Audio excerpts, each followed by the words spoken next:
welcome to Connections Radio Show, where we talk about ideas that matter. I'm so glad that you've made the connection and are with us today. I'm Lori Fitz, your host, and today we're going to jump right into the Minnesota Senate District 44 elections. And we have Philip Adam, who is the Minnesota Senate District 44 volunteer. He is one of the precinct chairs. We're going to have a great show. We're going to start off with a play in the segment, and then the next three segments after that, we're going to have some wonderful people sharing about why they want to run for office and where they're running for office and all that good stuff. But before we do that, I'm going to have Philip Adam share with us what Minnesota District 44 is all about. Hi, Lori. Thank you for having me here today. SD44 is a group of cohesive citizens who enjoy each other's company as we work to elect candidates that believe in our vision that government can be good. We believe in a government that can empower its citizens, where citizens give back to society as a natural response to being empowered. What citizens do. We believe in a government that protects its citizens, that provides public support for private success, whose policies are grounded in empathy and social responsibility, where our taxes are considered our investment of our wealth towards the betterment of our community, and a government that accelerates our transition to a zero-carbon economy because we love nature, our kids, and our grandkids. Wonderful. Thank you so much, Philip. And I want to make mention of this play that we're going to be kicking off to start our show. The title is Seeing Red, Feeling Blue. The playwright is Matthew A. Everett. The director is Elizabeth Horup. The performers are Lori Horvick, who plays Peggy, the mother, and Hava Ray Kurland, who plays Corey, the daughter. And with that, we'll start our play. Another video call? Special occasion? Why so surprised? We do FaceTime. Oh, not more than once a week. Not even a minute into the call before you should call me more, huh? You're not calling to cousin Betsy me, are you? She called you. Of course she called me. We're practically sisters. I didn't FaceTime cousin Betsy. Does her phone even do video? Well, not her landline, but... I called her cell. You really rattled her cage. I could tell she hadn't heard most of what I was saying before. They only watch Fox and occasionally CNN when Fox gets them too agitated.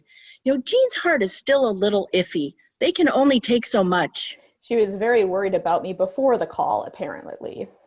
Oh, and after the call, she is worried for all sorts of new reasons. She still thinks Minneapolis is on fire 4 months after the start of the protests.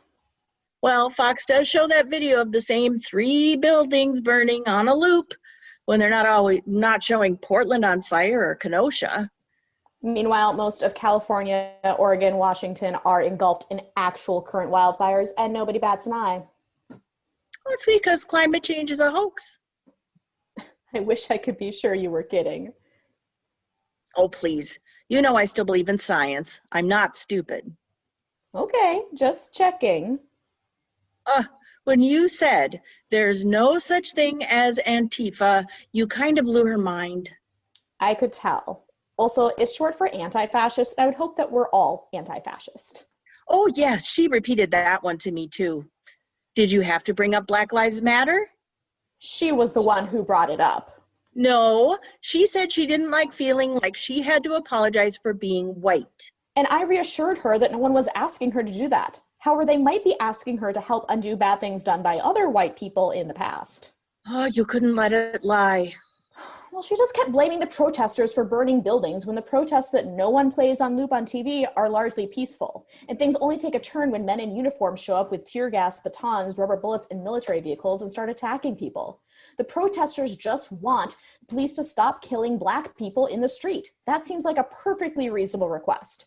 If no one listened to me for asking something like that, I'd be angry too. Cousin Betsy really doesn't like burning buildings. You can rebuild a building. You can't rebuild a person. Burning a building isn't violence. Looting isn't violence. Injuring or killing a person is violence. You can replace things, but you can't replace people. Oh, so you did call to cousin Betsy me. No. I thought we were just discussing a lively phone call with a beloved relative. So why did you call me? You can't vote for the orange guy again. I didn't vote for the orange guy the first time. You wrote in Pence's name for president instead. That doesn't help. Well, why do they have the write-in line if you're not supposed to use it? It would be lovely if a discussion of our unwieldy two-party system was merely an academic exercise. Should we fix it? Yes. Would abolishing the Electoral College be a good start? Sure. Would ranked choice voting also be useful? Absolutely. Can we do that before the election this time? Nope. These are the two choices from the two major parties that we're stuck with. Under the 2-century-plus-old antiquated system we inherited, these are the two options that stand a chance of winning. Wishing it weren't so, or that we have the luxury to screw around with our vote, doesn't change our rather stark reality. And you're off to the races. So the simple fact of the matter is that if you write in a name or vote for a third-party candidate, you are handing a vote to the person you don't want to win, the orange guy. It's the Democrat or the Republican. One of them is going to win. If you don't want one of them to win, you have to vote for the other. Biden-Harris to get rid of Trump-Pence, and that applies to every race up and down the ballot. Is this how you lobby people for their vote when you do phone banking? No, I'm much nicer to strangers. Oh, well then pretend your mother is a stranger, please. Okay. What's important to you? What's important to me? Yeah, to live a decent, peaceful, happy life, what's important to you? This feels like a trick question. Nope. This is how I treat strangers. What would you like the government to do for you? What is the purpose of government? Okay, now we're off topic. No, we're voting for people to run the government. The government has a lot of influence over our lives and how we live. Voting is one of the ways we tell the government what we want it to do for us. After the election, it's phone calls, letters, emails, and yes, peaceful protests. So, what's important to you? That's a very big question. Okay. Why do you normally vote for Republicans? What do they stand for that you feel is important to have in leadership of the government? No, now that really feels like a trick question. There are no wrong answers in this conversation. Oh, don't lie to your mother. I never lie to my mother. Oh, you lied to me about being gay the first time I asked you. I wasn't ready to come out yet, and we are getting off topic. Oh, I thought there were no wrong answers. Do you really want to talk about my sex life right now? Feel like it might be easier. Well, it'd be a short conversation. Nothing's happening right now.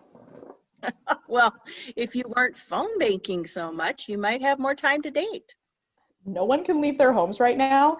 There's a pandemic going on. I'm aware of that, dear. I also know about phone sex. I take it back. There are wrong answers. Oh, God, this is a phone call. Do people do phone sex over video calls? You just put that together? But anyone could be watching. Anyone could be watching now. Anyone could be listening to a regular phone call. Hell, the one time I did it by text, that You can have phone sex by texting? you need to be a little ambidextrous, but yes, it's possible. Also, you can send pictures, so You didn't. send pictures of myself? No, I'm way too self-conscious. Oh, good. Though I can't say I minded when they sent me theirs. Corey, Mom. we're off topic. We were talking about Republicans. Gay Republicans? No. Because there are some, it's our dark, shameful secret that some of us are Republican.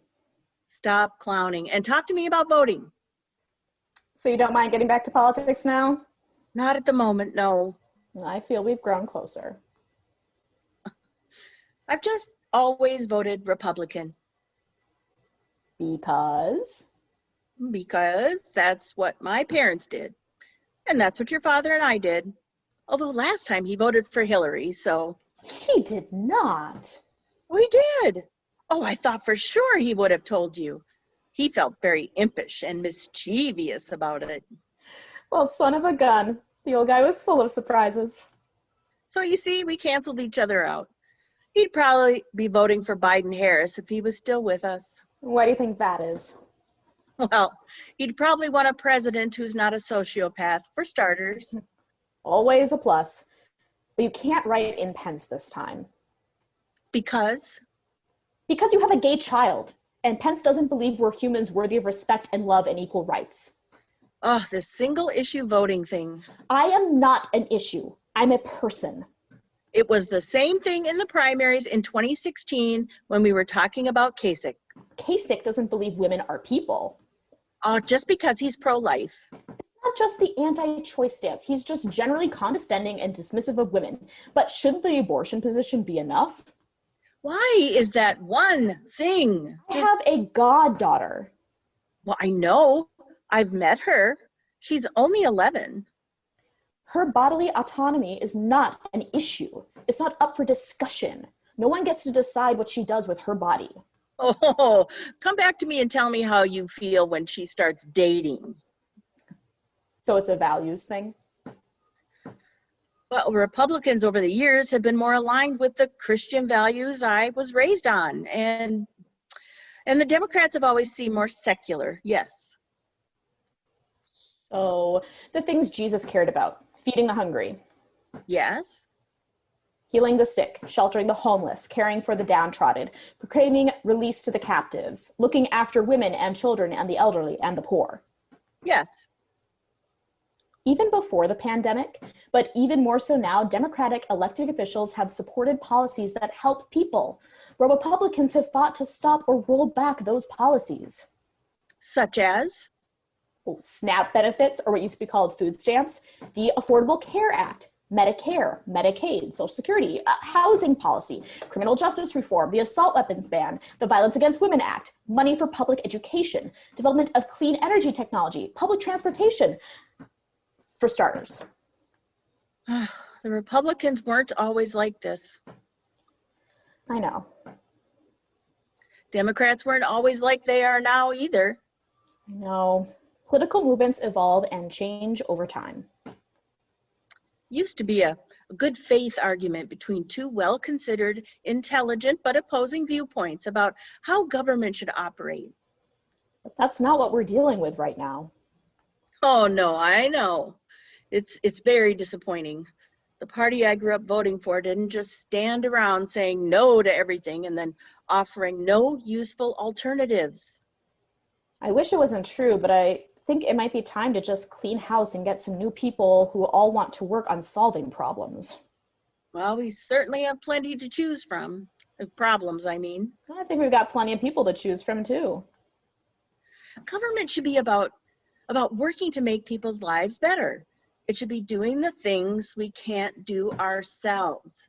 City, state, or federal level, there are just some things that are so big, we need to do them collectively. Otherwise, what's a government good for? Exactly. It's not just tax cuts and judges.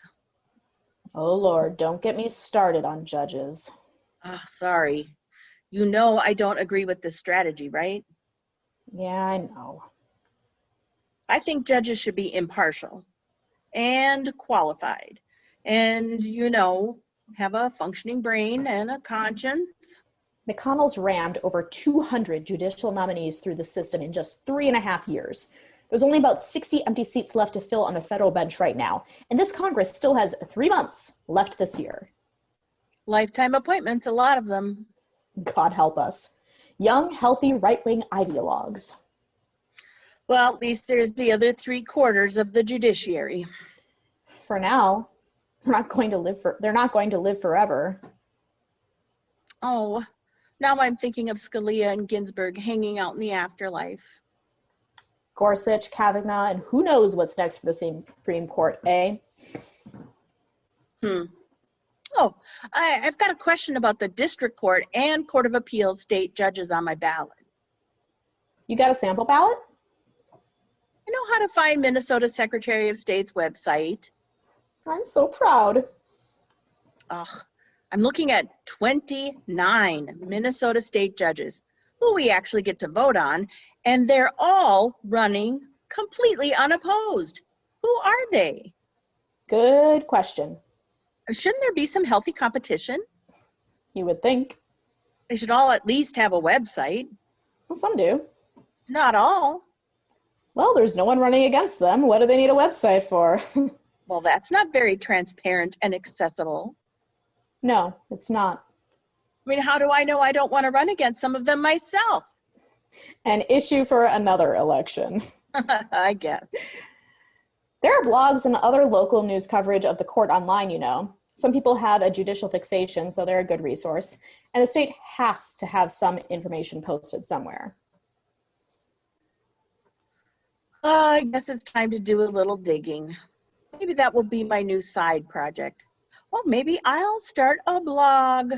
That's how I found info on city council and school board candidates during the primaries. There's always someone working a specific news beat. You just have to go looking. I can send you some links. Do. Great. If all else fails, I know. Just type what I'm looking for into a search engine.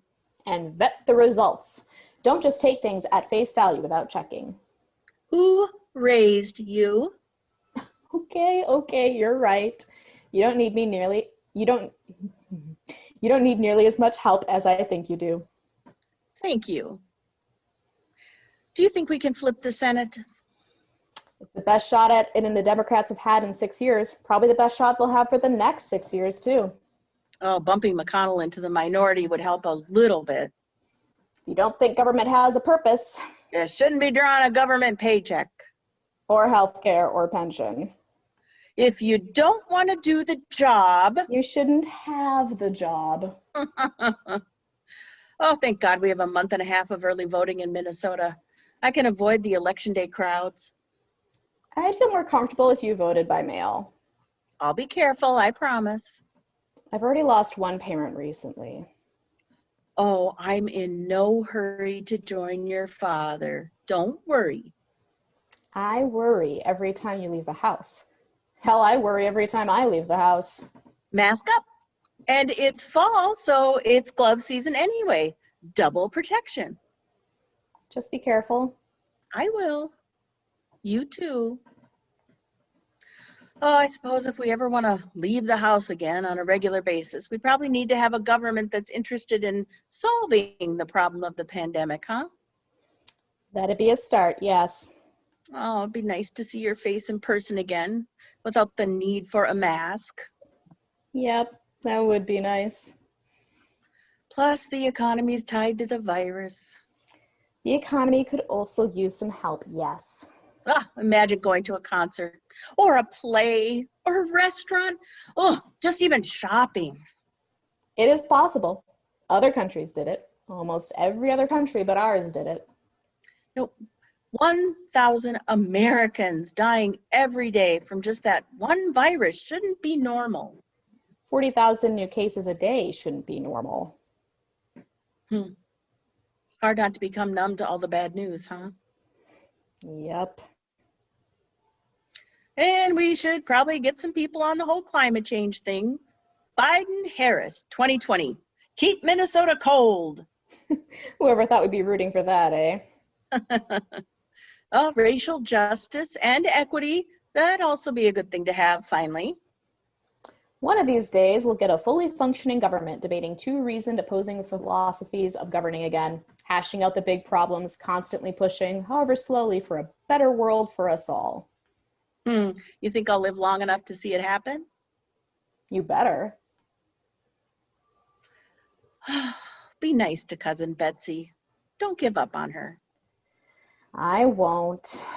She was a teacher for years, you know. I know. Still got a functioning brain. She reads a lot. And she's got a good heart.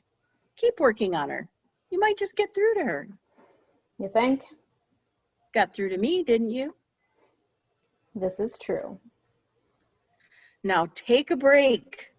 Stop calling people about politics and find someone to have phone sex with. Mom! Love you. Bye. What a wonderful play. We're so appreciative of the artistic support for Minnesota SD44. And the next 3 segments will have Ann Johnson Stewart, who is running for Minnesota Senator from SD44. We've got Jenny Cleavorn, who will follow up, and she's running for state representative in Plymouth 44A. And we'll also have Patty Acom close our show, and she's running for Minnesota House SD 44B. We're looking forward to having you stay with us. It's going to be a great show. Thanks so much for being with us today. We're glad that you're supporting the good people of Minnesota.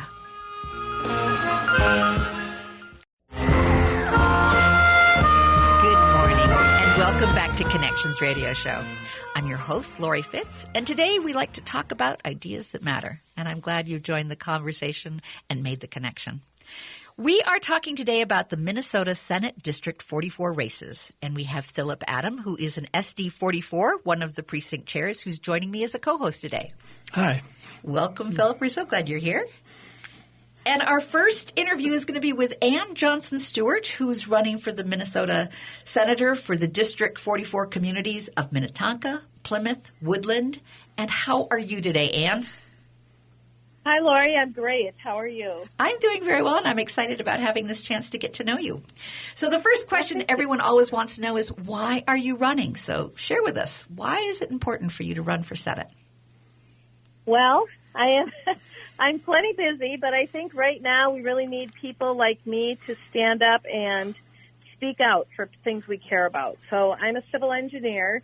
I care a lot about our roads and bridges and water systems, and I know from a assessment by the American Society of Civil Engineers that was done last year that in Minnesota specifically, and frankly everywhere else, our infrastructure is in bad shape.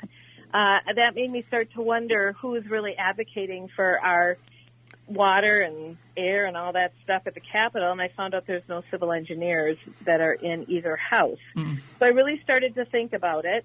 Add to that the fact that I'm a really heavy-duty public school advocate, and I see less and less funding being made available to our public schools. My parents were public school teachers, so I've been familiar with that topic for 56 years.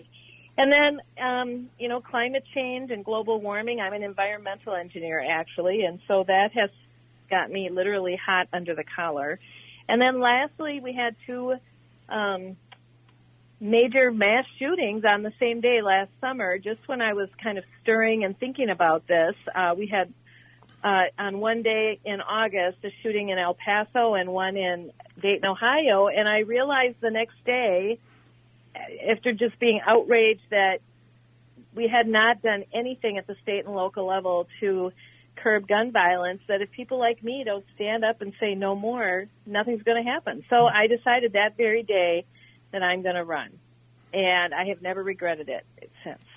Well, we're glad that you did, and we're glad that you are. So tell me about those priorities, those big priorities that when you take on the Senate role. Well, if you'd asked me this in September, last September, I'd have to have a different answer. And my priorities initially were, just like I said, they were infrastructure and maintaining our roads and bridges, making sure that we had, adequate funding for public schools, making sure that we address climate change. But right now, the answer is different. It's balancing the budget because we're coming out of COVID. We've seen huge increase in unemployment, people losing their health care, people losing their jobs, and potentially losing their homes. So we've got to balance the budget, which is our highest priority. We've got to make sure that people who lost their health care and their insurance get it back. We've got to make sure that our schools, which are really hurting right now, because of the extra, requirements for doing both online and in-person learning and teaching, that's significant. We've got to take care of our teachers and our schools.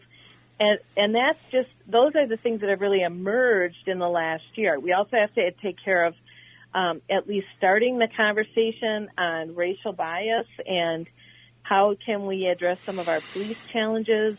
So today's answer is very different than what I would have said a year ago, but the issues are still there. So we got a lot to do when we go into session in January. So it sounds like the priorities have expanded.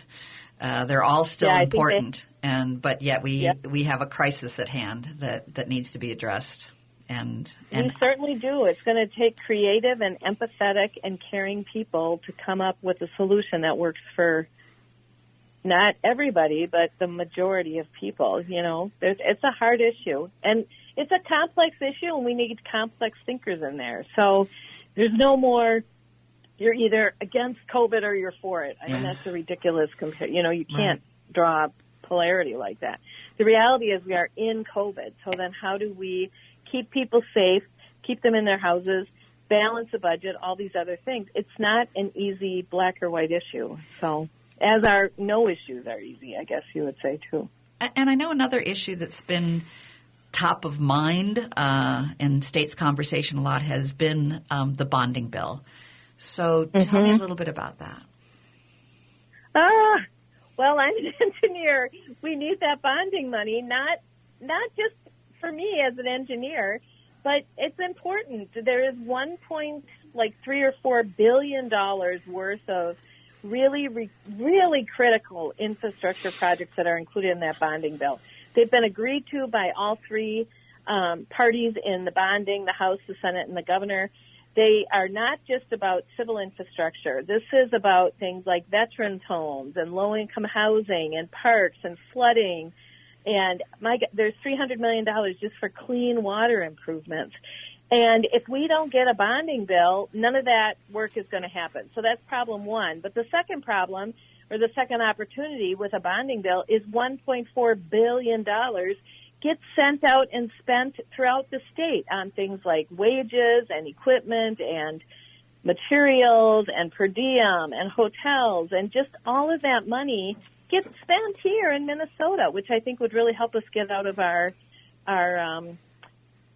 not recession, but out of our, we've got a lot of problems. And then the third thing that's great for bonding is it puts people back to work. So, and construction jobs are good family supporting house buying jobs. So I am very passionate about a bonding bill, and I really think we need to pass one. We've lost our opportunity to get work done this year, but I really hope in the next few months we get a bonding bill, and if not, I will push hard for one when we get back to the legislature in January.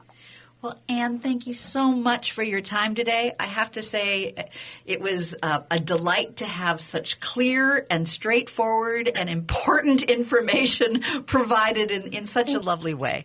And we're going to wish you the very best with your election. We're going to keep our fingers crossed and get out the vote. I also want to throw out that DFL SD44 is a wonderful place. And if you would like to donate or support SD44, you can go to DFLSD44.org and consider supporting the good work that they're doing and the good people that they're supporting, like Ann. And again, thank you.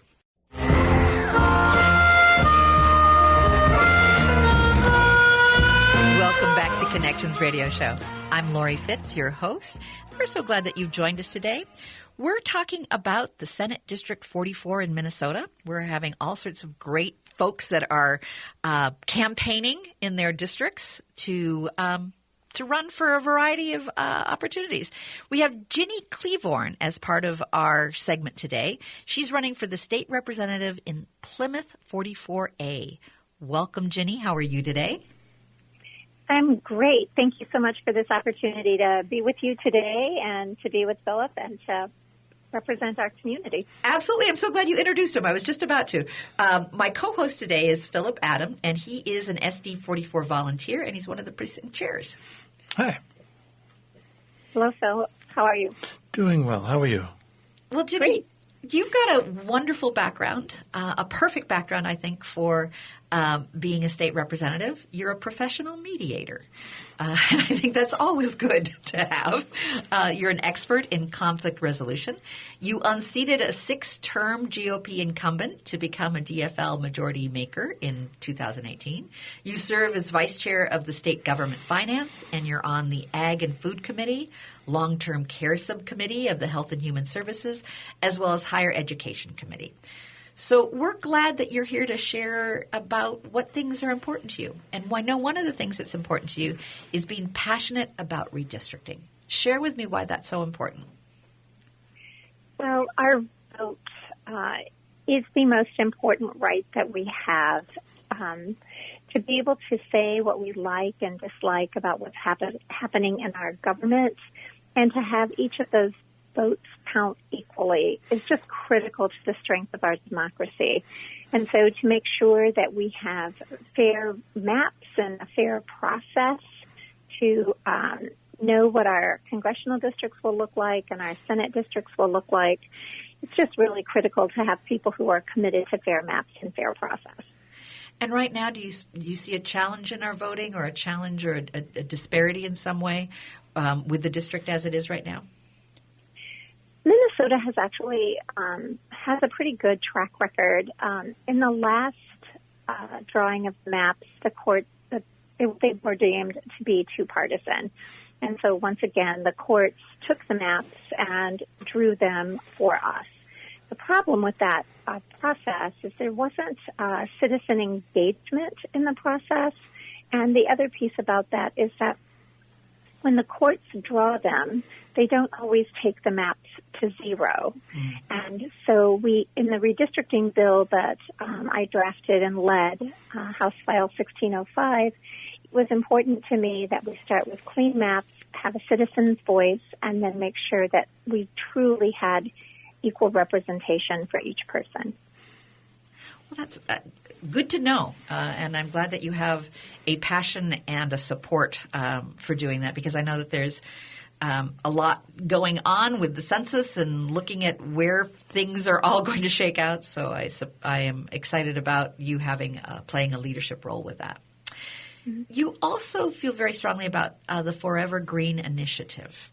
And I'd like you to tell us and tell our listeners why it's important to Minnesota. Well, oftentimes we talk in Minnesota, we hear a lot of people talking about the urban-rural divide. And when I look at the Forever Green initiative, I just think this is a win-win for our state. It really is about making sure that we are protecting our natural resources across the state, but also providing economic opportunities for Minnesota's farmers as they, are producing new sources of food or feed or high-value biomaterials without interfering with, our standard production crop systems like, I'll just say our commodity crops. Mm-hmm. And it also improves vital resources that we have, our water and our land and our biodiversity. Our hunters really enjoy it as well. But when you are looking at our agronomic community, farmers need something extra. And the summer crops that we plant are great, but it doesn't allow them to have an opportunity to also utilize their land in the harsh winter months that we have. And so by providing these cover crops, it allows the farmers to have use of their land to produce another economic opportunity during those harsh winter months. Oh, that's so I see it as a win-win, and it protects our waterways and streams from pesticides runoff as well. I also want to make sure that you have some time to talk about long-term care. Yeah. It's really important right now as we're dealing with the pandemic. So related to that, why were you initially drawn to this? Because you were drawn to it before the COVID, but of course COVID-19 has impacted it. That's correct. We have learned that there are many problems with our long-term care. While we have some really great providers, most families in Minnesota would be surprised to know that assisted living and memory care facilities are not licensed by the state of Minnesota. Therefore, there was no avenue for oversight to come in and make sure that there was good infection control and things like that. In 2019, we did pass a bill to begin the process of licensing our long-term care and our memory care facilities.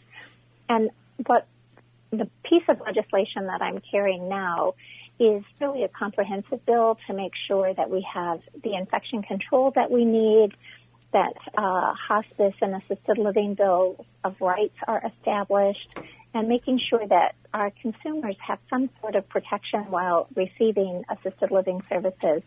And that when we're talking about procedures of transferring patients who may or may not have had COVID during this peacetime emergency, they're protected. We also have to look at things like termination of services and retaliation that sometimes happens to our seniors and their families when they come into conflict with the long-term care providers. Now, I do want to be really clear. We do have some really great long-term care providers in our state, and I don't want to paint everyone with a broad brush. But when bad things do happen, we want to make sure that there are protections. But more importantly, we want to prevent the bad things from happening in the first place. And with the COVID-19, I'd be remiss not to mention that I know that you want to say some good things to honor our president during this difficult time. Oh, absolutely. The president and the first lady are involved in public service. And with anyone involved in public service, we always wish them the very best. And we want to make sure that we wish him and their family a speedy recovery. And COVID is something that affects so many of our families. And this is just a really important reminder to all of us to wear our masks, to social distance, wash our hands. And when possible, we need to stay home. But I do wish the president and the first lady a definite speedy recovery. And a recognition that, as we're talking, that long-term care has been the area that has gotten the most impact. And we need to keep working on ways to make sure we keep everyone, both the long-term care facility and the individuals that are there, safe and cared for. That is absolutely correct. And humans are social beings, so we do need to make sure that we make those phone calls, reach out to our neighbors safely, and then look for the good health of our state to return. Absolutely. Thank you so much for all of your good thoughts and educating us on issues that are important. And we so appreciate that you're taking a leadership role. Thank you very much for this opportunity. And it was good to be with you and Philip today. Absolutely. Take care. Bye now. Bye-bye.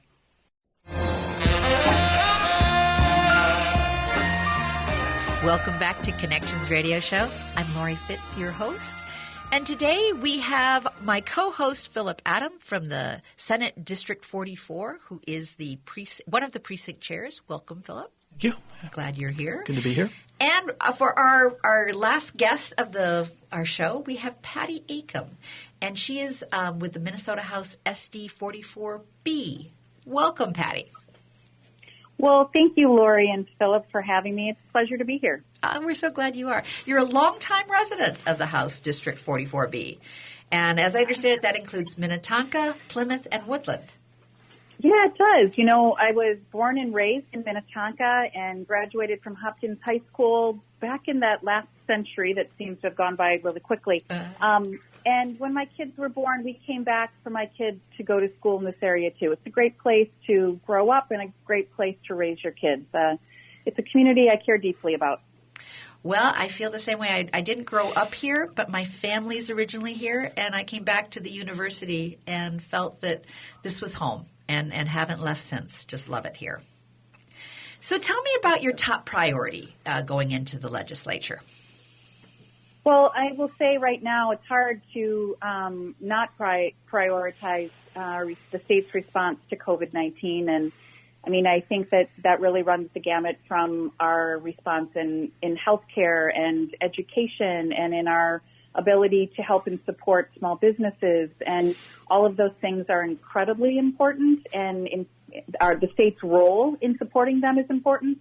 I will say with my background is in natural resource management, and so really my priority that has remained in spite of this challenging year that we've had in 2020 is around climate change and our state's response to climate change. And in the lack of a national leadership role, it's really up to the state to lead the way on this issue. I think that especially youth of our of today are demanding that we be paying attention. In the Minnesota House, I'm proud to be the chair of the Climate Action Caucus, and it's made up of over 50 legislators within the Minnesota House from all throughout the state. And it's really with the hope of we're all working together with the hope of making sure that we're responding to the climate crisis. And it's, really from healthcare again to transportation and energy production. And we just really need to be doing a better job of making sure we're leaving the planet for the future generations the way it was left for us. Well, I know my Connections Radio audience has been enjoying getting to know the various candidates and getting to know what you've done and what you want to do.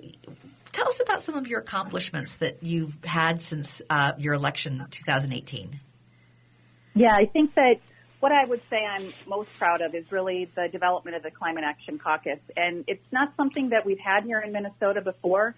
And being chair of that has allowed me to kind of set a path on what we're doing. And so throughout the last year, we held a series of meetings and hearings, and they were really intended to be educational in nature for legislators as well as the community. And we looked at our climate issues through the lens of environment and healthcare and transportation, as I stated before. And the intention of all of this work was really to come forward with a climate action plan. And so we are in the process of developing our climate action plan that will be rolled out a little bit later this fall.